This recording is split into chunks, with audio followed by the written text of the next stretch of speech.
everybody. My name is Becky, and all of a sudden, I just feel like I'm going to pass out. I told Kanan I'm feeling kind of anxious. It's either too hot or it's just my people thing. But I'm a grateful believer in Jesus Christ. I've been sober for 4 years off of alcohol and Xanax. And at the beginning of my recovery, I had the pleasure of meeting Sonny, who's doing testimony tonight. And if you would, come on up.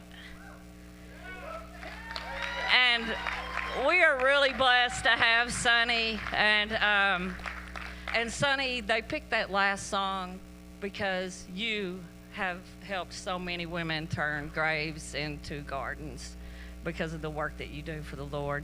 And you're just awesome. And it's going to be all right.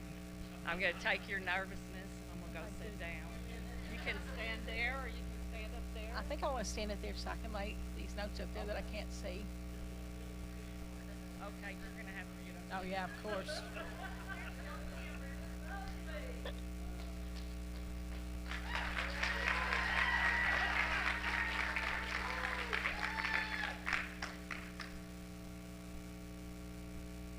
Well, I'm Sunny, and I'm glad to be here, and there's a lot. So, and I almost deleted my Facebook because, I'm not going to get into all the political stuff of why I was mad at Facebook, but I'm glad I didn't because that's how Becky reached me, and it does serve a purpose. It can serve a godly purpose and used in the right way. I'm really glad to be here tonight. I'm glad my peeps section came. Do we still say peeps? Yeah.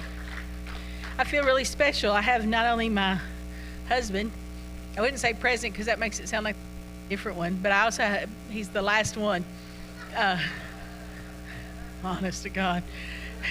But I have my third ex-husband here too. Neither one of them are in my testimony because they would get embarrassed, so I left them out.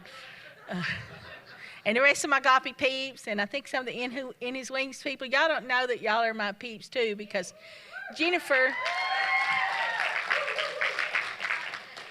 my girl. I knew the first week she was in the Goppy house that she would run her own program someday. Partly because she was trying to run mine, but it really and truly, I could see it in her, and I didn't want to tell her then because I wanted her to, but she does fantastic work, and she reaches a lot of people, and I'm glad y'all came. With all that said, and thank y'all, Rock family people. I got this written down, but it's really little and I can't see it, so probably going to jump around. But I do want to share a little bit of my testimony tonight. I call it my journey from a hopeless drug addict to a hope-filled Christian. Mostly want to share about God's love, grace, and mercy because it was all Him. Even I was fighting Him, and He reached me when I was unreachable and hopeless. I've needed plenty of grace and mercy in my life, and I still do, unfortunately. I guess I will. I guess we all will till we finish this race. With that said, in my childhood, and I didn't know this at the time, of course. I didn't know it till I was in my 30s and working a fourth and fifth step. I'd worked them before, but this is the first time I worked them like with my whole heart. Was in 2000 when we were starting Overcomers in Paragould, 2004. But in my childhood, some of the things I experienced left in me roots of abandonment and inferiority. All I knew then was I didn't like who I was, and I thought I was weird, and I thought everybody was better than me, and I was always afraid everybody was going to leave and I was going to be all alone. So that's what I grew up with, and I hated that feeling. I moved to a lot of different schools, and in my senior year of high school, I discovered alcohol, and it fixed that. Those feelings of inferiority and abandonment, it fixed it. And that addiction led eventually to IV methamphetamine. And it, those feelings of, I'd say shy, but y'all wouldn't believe that, but yeah. And those feelings of all that stuff there was a solution that worked for a minute, and that's part of the devil's trap, because that solution became everything it gave me. It took away and then some, It made me feel like I could fit in. And then in the end, I lived in a house that had upstairs with crawl spaces. And in the end of my addiction, I wouldn't even stay in my house. I stayed in the crawl spaces. So I went from trying to fit in and socialize to totally isolating. I wouldn't go to my door or anything. Just stayed in the little tiny triangular crawl space of my house. Okay, see me over there. I'm not going to look because that's what I put in my notes, that my solution, I say quickly, became my problem, but it was actually over about almost a 20-year period. The things that alcohol and methamphetamine gave me, it soon started taking, and then some. I lost everything that mattered to me. I lost custody of my 4 children. I lost my nursing license. I lost job after job. Then I lost my health. I lost my self-respect. My kids lost their respect for me. I remember calling my mom one time from jail, and I said, I'm in jail, and she said, we know. We saw you on the news. She said, let me rephrase that. Your children saw you on the news, and that's a lot to deal with, and I always had an excuse. It was never my fault. Well, this person was doing this and this, and I didn't know the car we was in was stolen, or I always had a reason, and it was never my fault. I put it in here. I tried numerous rehabs, did a lot of stints in jail. Almost every time I went to jail, I promised myself that when I got out, I'd stay away from drugs. And I meant it, almost every time. I'm done. This is it. I'm not going to do this anymore. My family didn't believe me because I'd promised them that every time. And they were raising my kids, and I was not welcome there. So I'd get out of jail, and I didn't have anywhere to go except right back. It's crazy how you're always welcome at a dope house. I think sometimes that we need to get a hold of that same, I don't know, you're always welcome at a dope house, it seemed like. And I would go there planning on staying clean and getting a job, and it'd last at the most 3 days, because you can't hang out at a barbershop without getting a haircut, all right? I put in my notes, you can't hang out in a dope house and not get high. Same thing. I'm going to say these years, and y'all going to realize how old I am. There's a few people here older than me. Hi, Steve.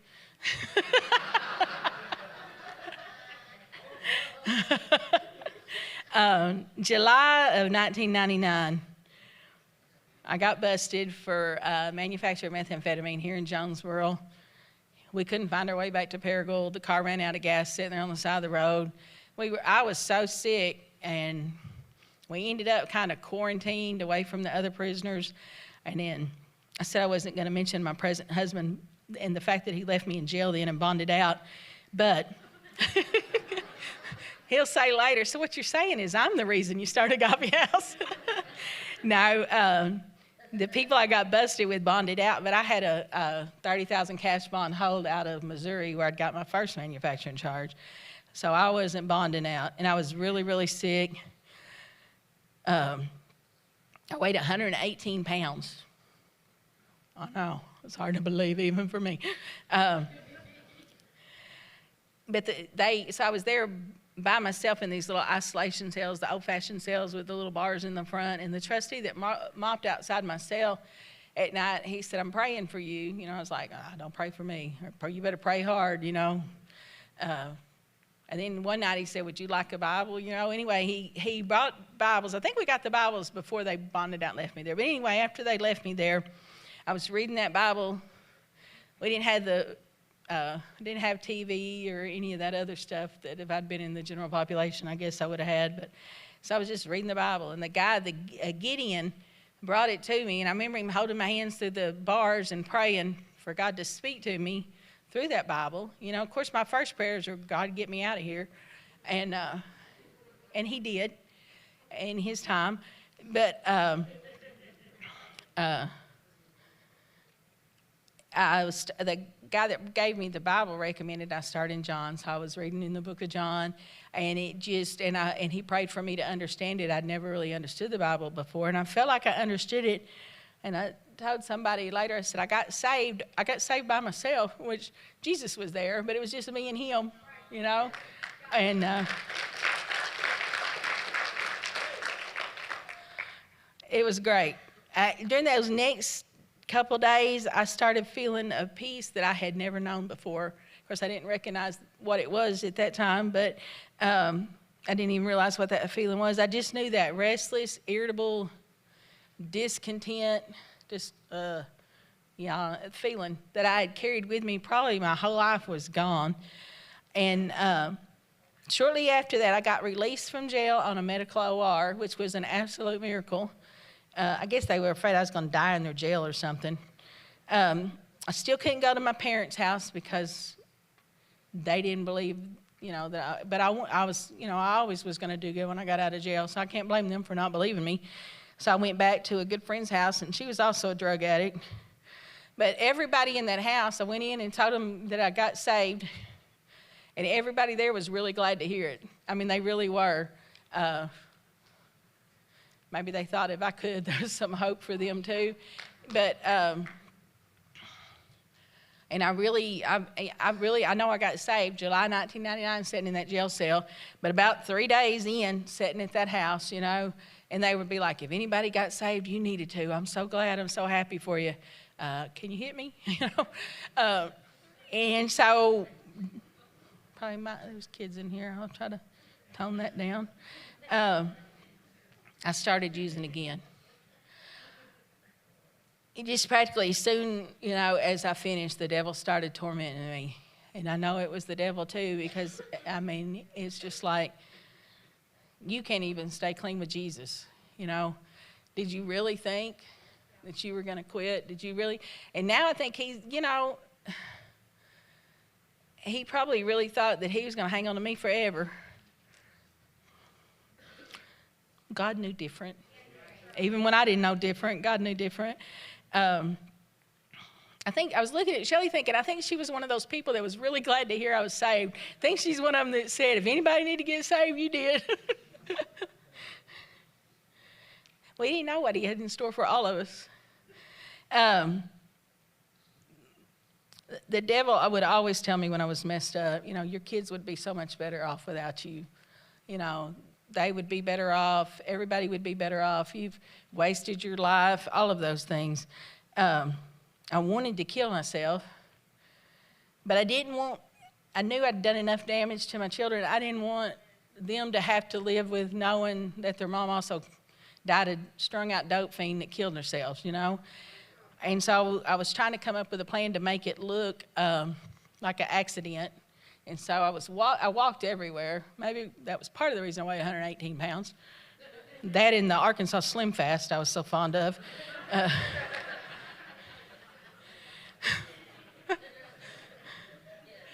I walk now, it just doesn't do the same thing, Because now I'm walking for cheesecake, Jamie and I used to walk and go to the gym and work out, and then we'd stop at Dodge's and get egg rolls on the way home. One addiction at a time, right? No. I laugh, but I can still remember how miserable I was. I wanted to die. My great plan was while I was walking down the highway, I was going to step in front of a truck and let it run over me and kill me. And then, people might think I did it on purpose, but they'd probably think it was an accident, and my kids wouldn't have to live with that, but they still wouldn't. The devil is in my head telling me they're better off without you. I feel like, and I've said this before to my coffee girls, I feel like if it wasn't the devil, if it was my own thoughts, it would have been, they're better off without me. But it was like, they're better off without you. He was accusing and telling me all this stuff. But I couldn't do it. I'd hear a truck coming. I think I'm going to step out in front of that truck this time. And it'd come, and I just couldn't do it. And then the devil would be like, you can't even kill yourself right. Well, you're just a waste. And all of that, it was torment. Just constant torment. and it'd be like, just step out and do it. Just step out and do it. Well, obviously I didn't, And I ended up, through a course of events, in yet another rehab. Nobody expected me to do well, and I lived up to their expectations. I ran off after about 2 months with the assistant director, and he was a crackhead, so I ended up in Little Rock on a crack binge. He did sign my certificate that said I graduated to satisfy the courts. It was the most expensive rehab I ever did. If you shut up, Sonny. During that time, I'd had just a couple months cleaning that rehab, and then I ran off to Little Rock, and that was, my clean date is March 20, it's either 22nd or 23rd of 2000. I went to that rehab in November of 99. I had a couple months clean when I ran off with him, but during that short time between like the end of January and the end of March, just a couple months, anything that I had never done, whatever scruples I still had, anything that was left was gone. I mean, it was like I'd never quit. And it was a different drug. Now I was doing crack cocaine, which I'd never really done that much of, but it was absolute insanity. I mean, it was crazy. If there was anything left on that list to be checked off of stupid, horrible things to do, I checked them off in just a couple months and was back worse than I'd ever been in my life.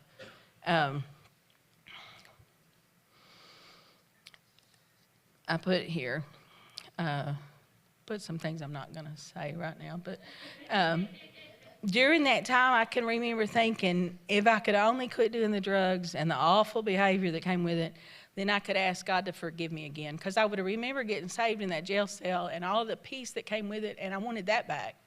We have a copy of shirts that say, "No high like the Most High," and that's why, because that was what I wanted. And I thought I had to quit doing the drugs and the horrible behavior for God to forgive me again. I did not realize I couldn't quit doing the drugs and the awful behavior without God. That's my favorite step. And when we talk about the 12 steps. When I was a kid, my dad got saved when I was 10 years old, and he'd always take us to the church with him. And I learned a little bit about the Bible. And I could see, looking back on my addiction, where God put people in my path at different times to help me, and I didn't even realize it. I remember one day I was walking, and these people picked me up to give me a ride, and they were playing Christian music. I didn't even know at that time you could play Christian music on your radio. And they asked me, did I know that Jesus died for me, and that even if I had been the only one, he still would have died for me. And I thought that was absolutely ridiculous. I did believe that he died on the cross and for my sins and everybody else's, but I felt like I just got the benefit because he was doing it for other people. I don't know how to explain that. I don't say what I mean to say sometimes. Does that make sense?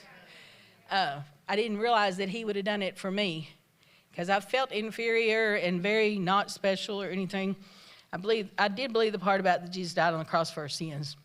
I didn't believe he was special enough to die for me. I carried that unworthiness my whole life.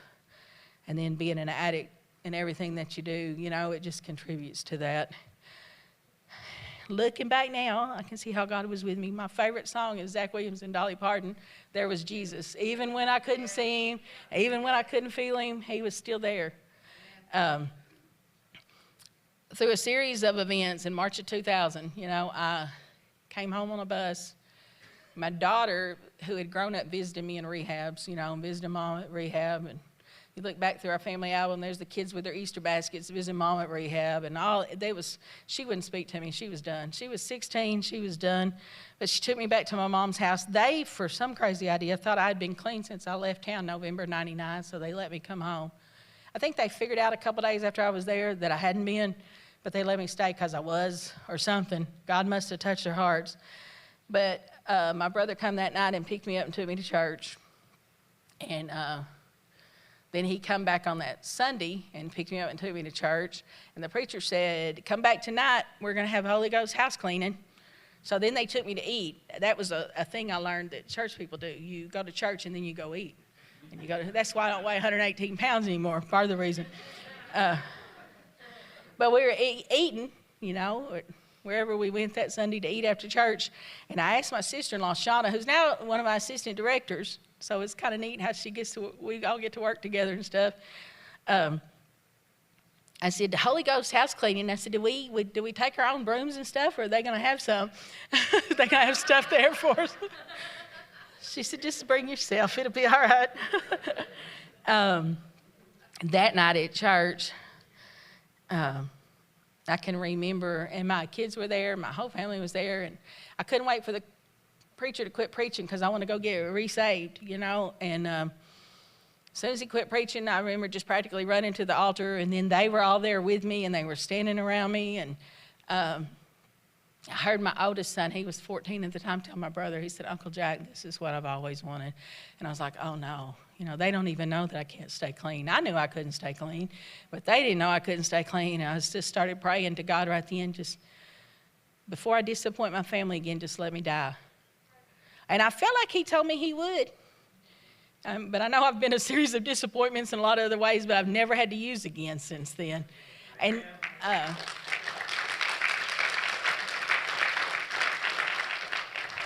I hope y'all are clapping for Jesus, because it was all him. It wasn't me. In and of me, all I know how to do is just keep doing that same crazy stuff that kept landing me in jail and in rehab and almost dead. And but God had a better plan.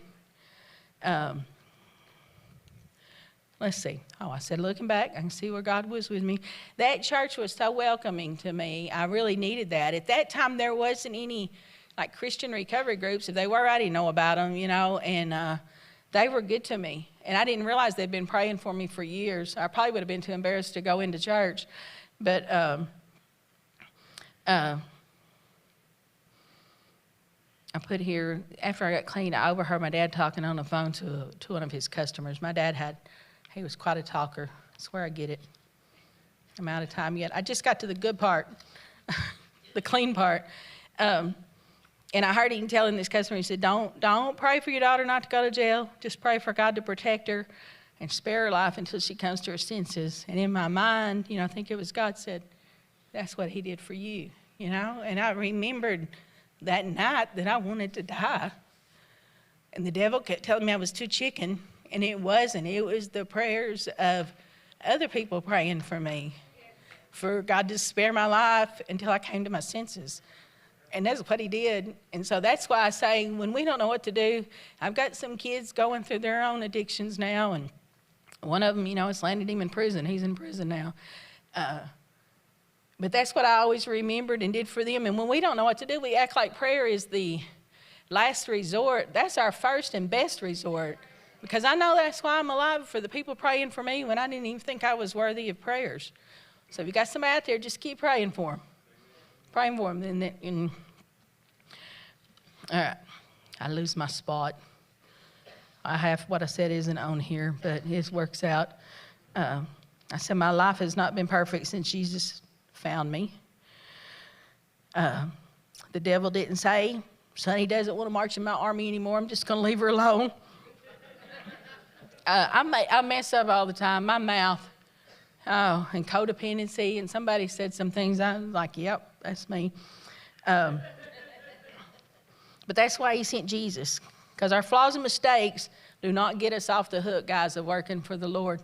I feel like, okay, when I came home, I got involved in jail ministry almost immediately with some women from that old church. They're like, I still had warrants for my arrest in another state, and they're taking me in there to do jail ministry. But, right? I would meet girls in there that was just like me that would want to be clean when they got out of jail, but they wouldn't have a safe place to go. And so I was like, okay, we need to start a place. You know, 4 or 5 beds at the most is all we'll ever need.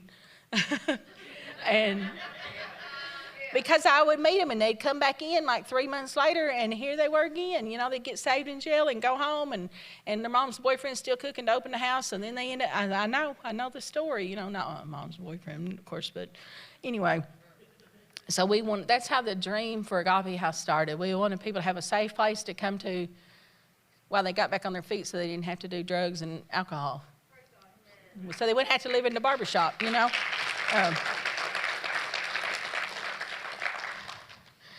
I didn't know how to become a 501c3. I didn't know what a bylaw was. When my sister asked me, did I have them written? I said, you had to tell me what they are. And she did. I didn't know anything. And I tell people, and I say this because I believe it, I know it with my whole heart, God used me to start the Agape House so everybody would know it was him. He calls us to do things bigger than what we can do by ourselves, so we're going to need him to do them.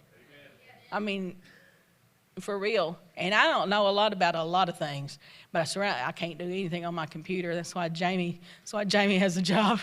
No. That's not the only reason, but it's a big one. But he's brought people from the start in to help.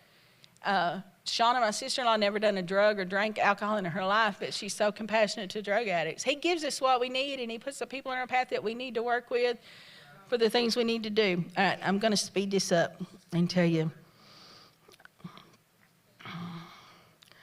Okay, I still struggle from time to time with feelings of unworthiness. I feel like those feelings of unworthiness keep us from believing that we're chosen for a purpose. If you're still here, then you've still got a purpose for being here, and he uses, I don't know what comes first, the desires of our heart, if he puts them there, or he gives us the desire, I don't know. He's going to call us to do something that we desire to do, I believe. I mean, I hate standing up and talking in front of people, but he gives me the strength to do that. But like starting the Agape House or doing whatever he calls us to do. If you're still here, you got a purpose. My mom recently, I was visiting her, and she said, I don't know why I'm still here. She said, I just sit in this chair all day. And she said, but while I'm sitting here, I pray for a lot of people. I said, well, make me one of those people. Psalms 139:14. Because I struggle with those feelings of unworthiness, that's one that I like to say over and over again, and I need it on a shirt, and it reminds me I'm fearfully and wonderfully made. And that's not just he made all of us fearfully and wonderfully, he did, but I can realize that is me. Right. Like before I thought, well, he just died for everybody, so I get to be included in that, but now I know he died for me.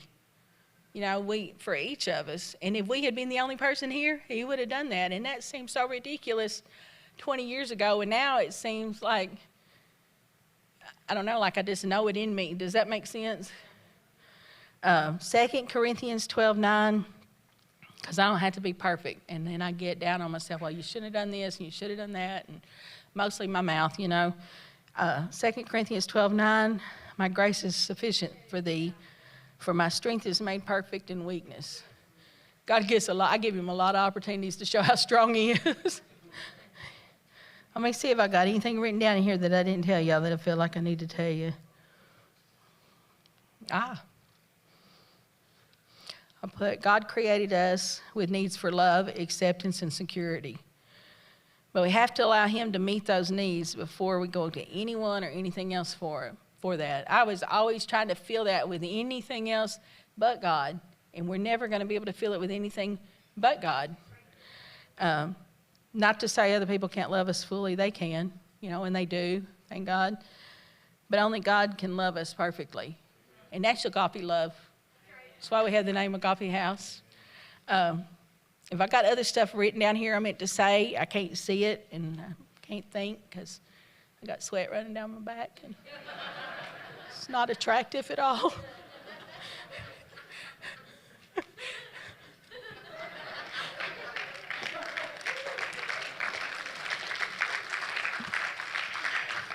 Thank y'all for letting me come and share my testimony. And just, God's good, and he has a purpose for all of us.